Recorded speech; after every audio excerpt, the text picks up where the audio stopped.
Thank you, everybody, for coming here this morning. We began this week by celebrating the birth of our country, and in the days since, we've had too many reasons to question where we are as a nation and where we're going, 240 years after declaring our independence. We are gathered here to honor the 5 police officers in Dallas whose lives were taken in yesterday's tragedy. We also want to respect the lives of the 2 men in Louisiana and Minnesota whose deaths served as another reminder of how much work we need to do as a nation to help each of us, public servant and private citizen, recognize and respect the common humanity in one another. We have seen tragic narratives play out in other cities. That does not have to be our city. These times make us ask fundamental questions of ourselves as individuals and as a collective city. Who are we? What do we stand for? What have we shown each other and the world? Let me share who I think we are.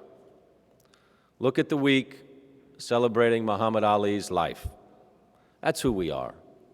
It was a beautiful community mobilization that brought our police officers and our citizens together, walking side by side all week, and especially as the procession made its way through our city.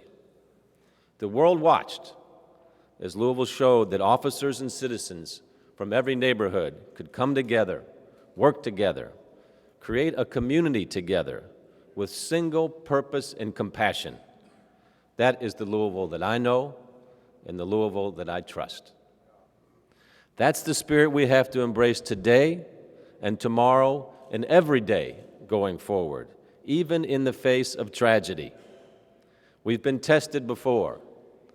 Ferguson, Baltimore, San Bernardino, Orlando. Sadly, I could go on, and we will surely be tested again.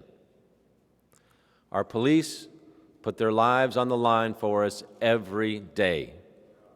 I feel tremendous gratitude to the men and women of the Louisville Metro Police Department and all of our local public safety officials.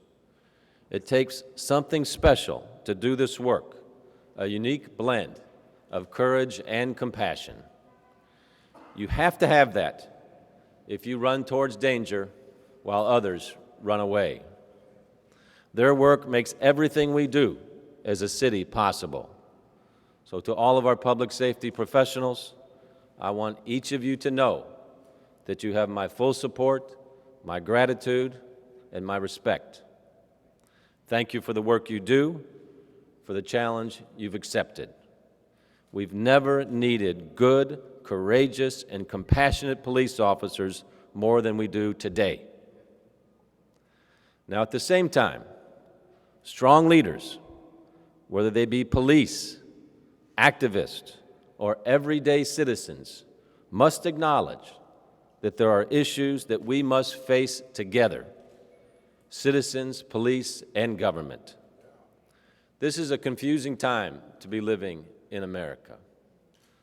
We all must acknowledge too many of our citizens feel that public safety is something that happens at their expense rather than for their benefit.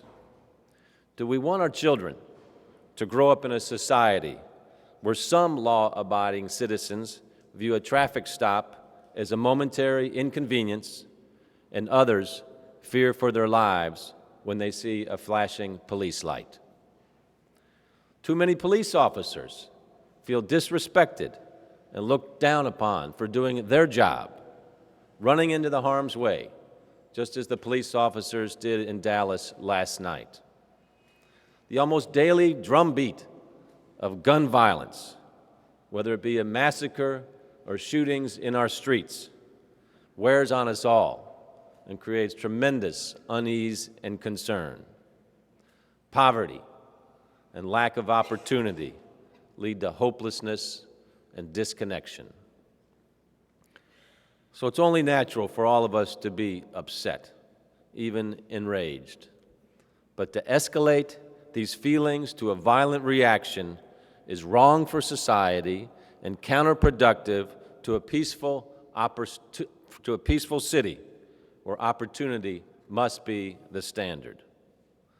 So there is no choice but to live with these questions and work to find answers. And this is not a situation where you have to pick a side.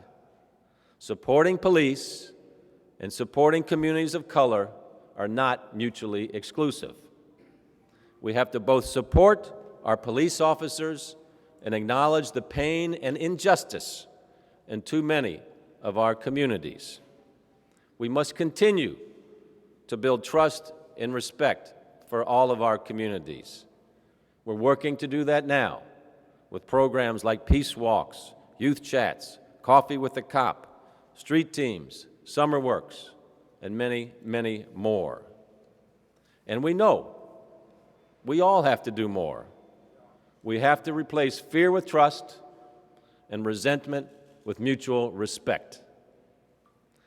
After a day like yesterday, I understand that among police officers and citizens, there's a lot of anger and even rage and a desire to do something, to take action.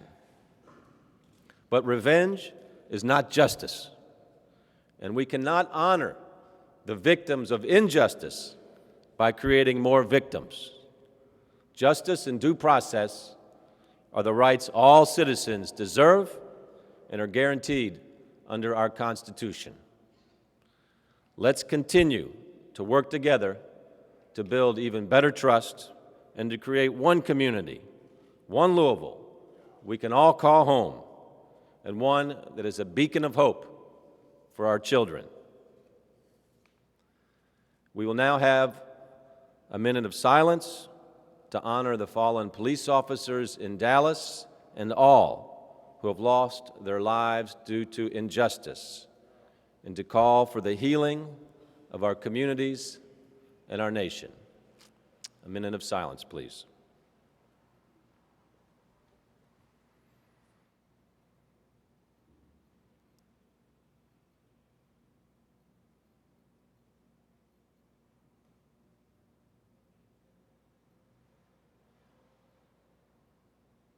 Thank you, everybody, for coming today, and may God bless our city and the United States of America.